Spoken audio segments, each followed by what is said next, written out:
Supplementary problem 3.60।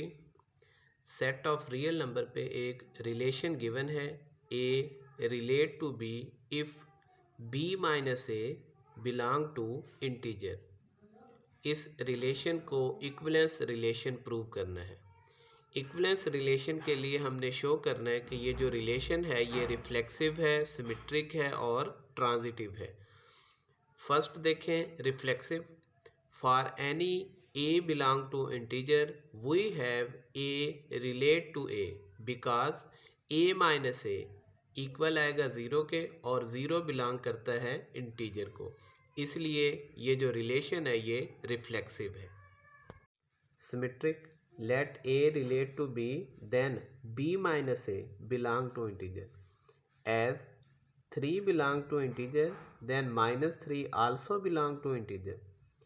इसको use करें तो अगर b माइनस ए बिलोंग कर रहा है इंटीजर को तो b माइनस ए का जो नेगेटिव है ये भी बिलोंग करेगा इंटीजर को, तो इसका नेगेटिव क्या आएगा a माइनस बी, ये बिलोंग कर जाएगा इंटीजर को।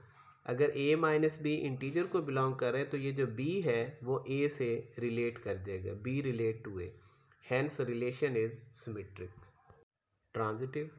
Let a relate to b then b minus a belong to integer and b relate to c then c minus b belong to integer, as 2 belong to integer and 3 belong to integer. अगर हमारे पास दो integer हों तो जो इनका सम है वो 5 आएगा, वो भी बिलोंग कर रहा है इंटीजर को। इसको यूज़ करें तो देखें ये b minus a integer, c minus b ये भी इंटीजर, तो इन दोनों का जो सम है वो भी इंटीजर होगा। तो देखें जब हम सम लेंगे तो ये b प्लस और माइनस बी ये कैंसिल हो जाएगा, तो ये बचेगा c minus A. c minus a integer होगा। अगर c माइनस ए इंटीजर है तो a c से रिलेट करेगा, ठीक है, तो ये रिलेशन ट्रांजिटिव हो जाएगा। ये रिलेशन रिफ्लेक्सिव भी है, सिमेट्रिक भी है और ट्रांजिटिव भी है, इसलिए गिवन रिलेशन इक्विवेलेंस रिलेशन होगा।